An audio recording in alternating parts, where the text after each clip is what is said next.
tout le monde, j'espère que vous allez bien. Je suis ravie de vous retrouver aujourd'hui dans une nouvelle vidéo et aujourd'hui au programme c'est un gros update lecture qui nous attend puisque je vais vous parler de mes 5 derniers livres lus. Je vous dirai d'abord ce que j'ai pensé du livre Tous nos jours parfaits.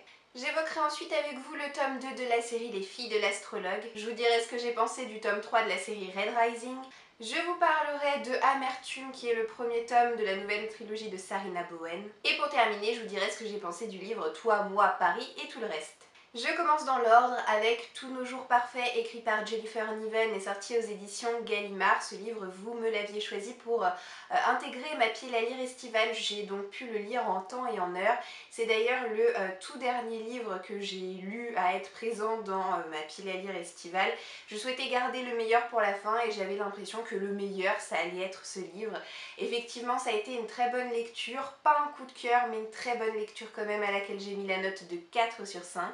Dans cette histoire poignante, on découvre Juliette et Finch qui sont scolarisés dans le même établissement mais qui ne se parlent pas vraiment. Ils n'ont pas tout simplement des connaissances communes qui leur permettent de se parler l'un à l'autre et c'est pourquoi ils vont s'adresser pour la première fois à la parole dans un lieu assez particulier, c'est-à-dire sur le toit de leur établissement scolaire puisque tous les deux en sont à un tournant de leur vie et tous les deux s'apprêtent à sauter dans le vide.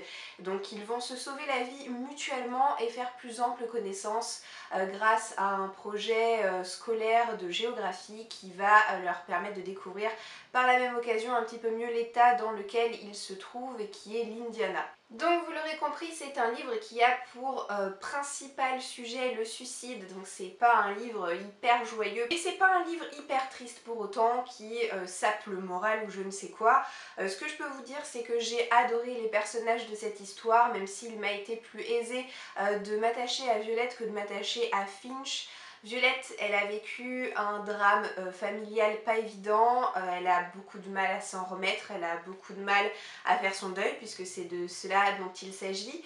Elle était auparavant populaire, elle était très avenante et en fait ce deuil l'a complètement métamorphosée désormais. Elle est un petit peu comme une souris discrète, elle n'a pas envie de se faire trop remarquer et je n'ai pu qu'être touchée tout simplement par son personnage.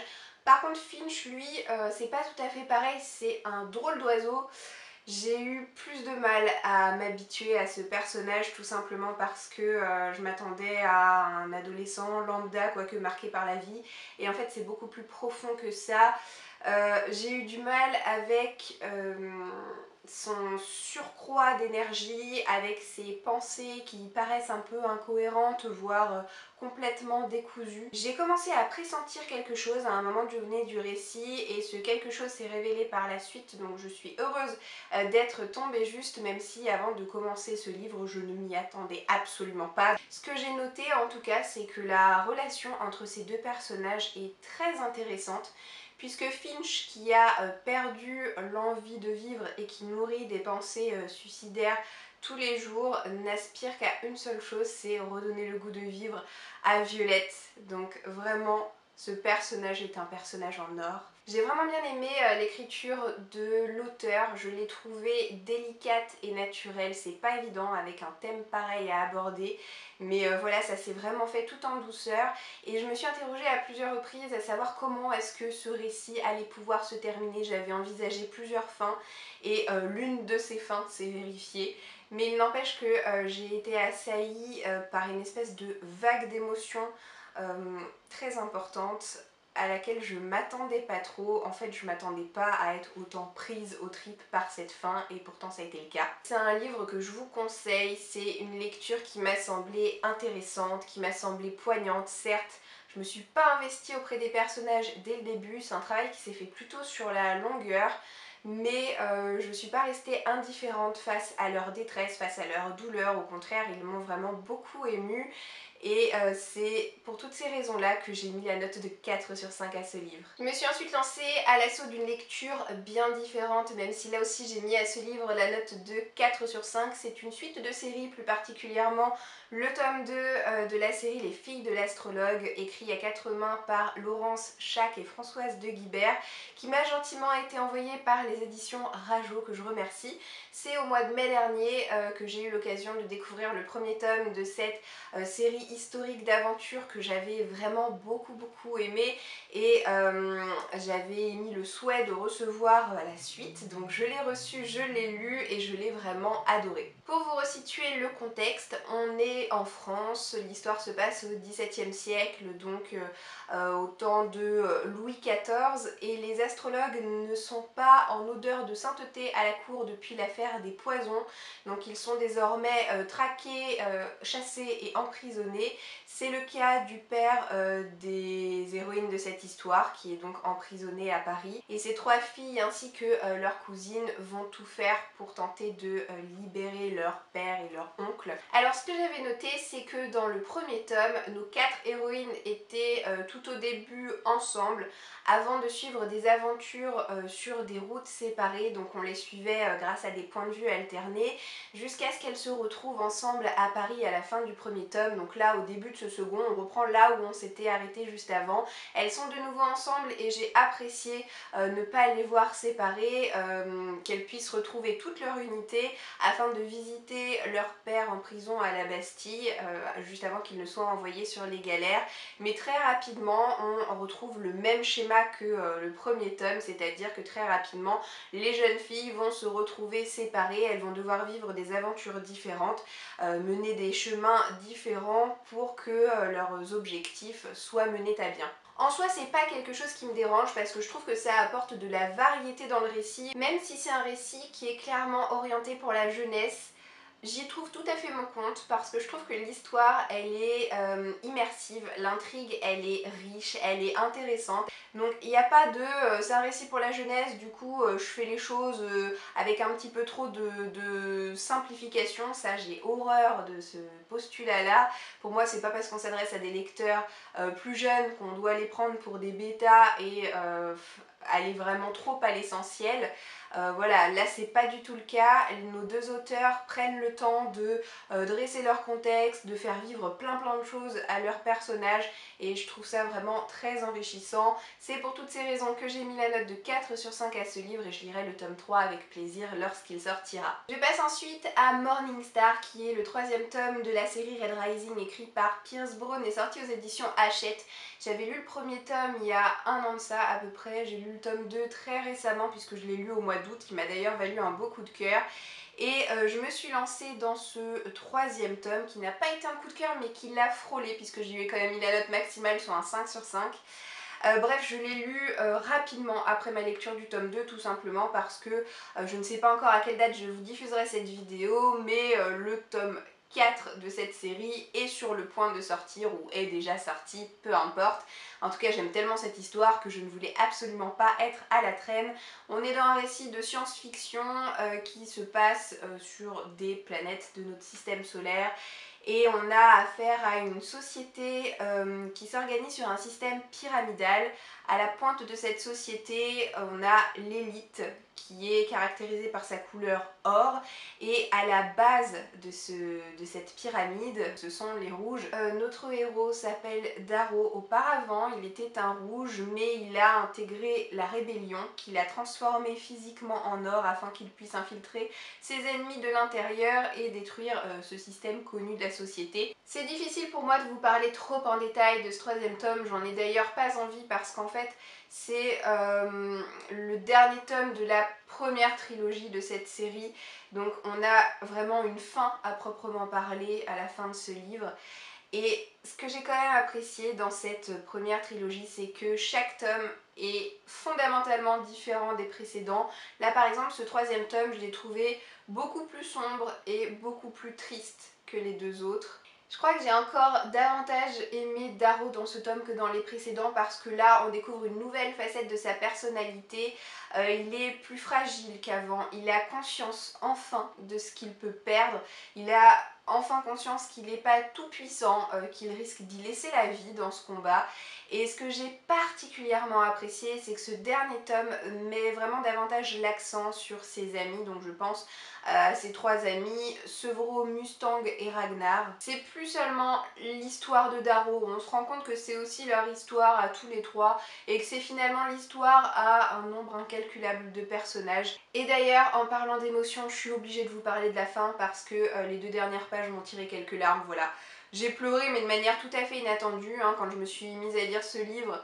À chaque fois c'est des successions de combats, ça va à 100 à l'heure, il y a plein d'intrigues politiques dans tous les sens, on s'attend pas forcément à pleurer, mais la fin, voilà, m'a laissé un petit peu sous le choc comme ça et j'ai pas pu m'empêcher de pleurer.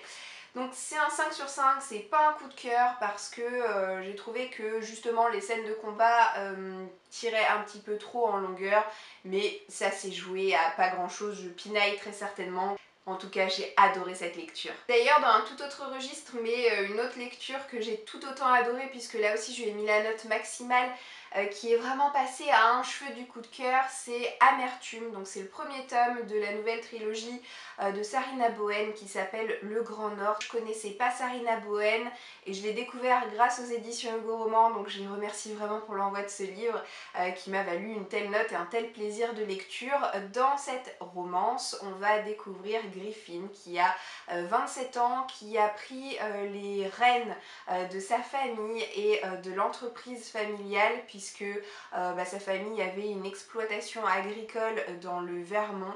Donc ils avaient notamment des vaches allaitantes, une production de cidre. Et il essaie de joindre les deux bouts tant bien que mal, de maintenir cette entreprise à flot et un beau jour il va tomber sur Audrey qui est un visage connu puisqu'ils sont allés à la fac ensemble il y a quelques années de ça. Ils avaient d'ailleurs eu une brève relation d'un soir ou deux à l'époque mais ça n'avait pas été plus loin.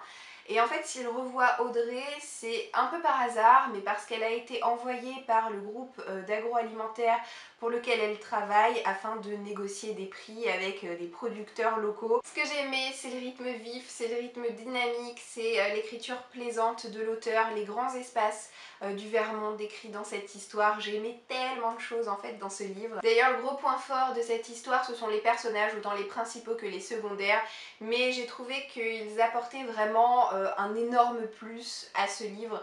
Ils apportent notamment une ambiance particulièrement chaleureuse.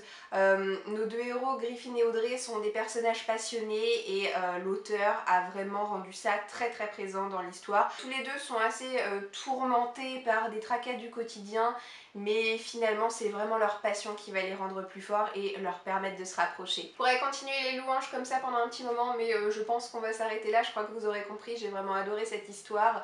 Et je me languis déjà de découvrir les deux prochains tomes qui porteront sur deux ouvriers qui travaillent pour le compte de Griffin. Donc voilà, vivement que je puisse découvrir ces nouvelles histoires en espérant qu'elles soient de cet acabit-là. Malheureusement, je ne vais pas être aussi enthousiaste en vous parlant du dernier livre que j'ai lu. Je vais vous parler de Toi, moi, Paris et tout le reste. C'est écrit par Adeline Ferrigno et ça m'a été envoyé par les éditions Hachette. On a les parents d'Amanda qui se séparent et la mère qui part vivre au Japon. Du coup, la petite famille est obligée de partir de leur appartement parisien et de se reloger, sauf qu'on se reloge pas comme ça en claquant des doigts.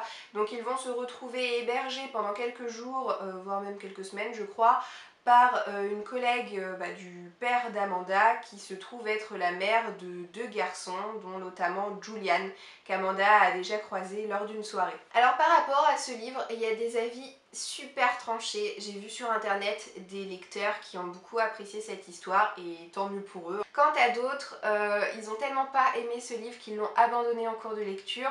Moi vous le savez, j'ai vraiment du mal à abandonner un livre, c'est mon côté masochiste, voilà, moi je poursuis un coûte que coûte. Donc j'ai poursuivi, je suis allée jusqu'au bout, mais ça m'a pas plu quand même et force est de constater que si ça m'a pas plu, c'est clairement lié aux personnages qui ont été créés par l'auteur. D'un côté on a Amanda qui est une adolescente semblable à toutes les autres qui souffre de la séparation de ses parents comme on peut s'y imaginer très bien et qui essaie de noyer son chagrin avec la cigarette. Donc dans ce livre elle ne fait que fumer, fumer, fumer et fumer encore, voilà, et quand elle fume pas, et elle va à des soirées, donc elle a un quotidien super palpitant d'adolescente. Julian, mon dieu c'est une blague, ce personnage, je crois que c'est le garçon le plus exécrable que j'ai eu l'occasion de croiser au cours de mes lectures depuis belle lurette. Lui en fait il souffre aussi pour d'autres raisons, noie son chagrin dans l'alcool. N'ayons pas peur des mots, il est d'ailleurs même devenu alcoolique et en étant alcoolique, il est devenu violent, agressif verbalement et surtout hyper borné, hyper désagréable. grossier, vulgaire, enfin il enchaîne absolument le pauvre tous les défauts possibles et imaginables. Au contraire de son petit frère qui se retrouve dans le même bateau que lui, mais qui lui réussit à garder la tête hors de l'eau et qui reste tout à fait charmant. Alors je peux tout à fait comprendre qu'on ne vit pas tous de la même façon un même événement, mais ce personnage de Julian m'a rebuté, mais d'un bout à l'autre du récit. Maintenant, l'écriture de l'auteur reste tout à fait correcte. C'est une écriture qui est fluide, qui est pas du tout dérangeante à suivre. En plus de ça, c'est bien parce que c'est un livre un petit peu d'actualité, dans le sens où elle parle de pas mal de problèmes de société. Je pensais qu'il s'agissait d'un tome unique, mais en lisant les dernières pages, j'ai bien vu que la fin de ce livre appelait le début d'un autre. Personnellement, je ne serais pas au rendez-vous pour lire le tome 2, mais en tout cas voilà mon avis concernant ce premier tome que j'ai trouvé personnellement assez négatif et auquel j'ai mis la note de 2 sur 5. Et voilà, cette vidéo est désormais terminée. N'hésitez pas à me dire en commentaire si vous avez lu certains des livres dont j'ai pu vous parler aujourd'hui, ou alors si j'ai réussi à vous donner envie d'en lire certains. Je vous souhaite de passer une très bonne journée et je vous dis à bientôt dans une prochaine vidéo. Ciao ciao!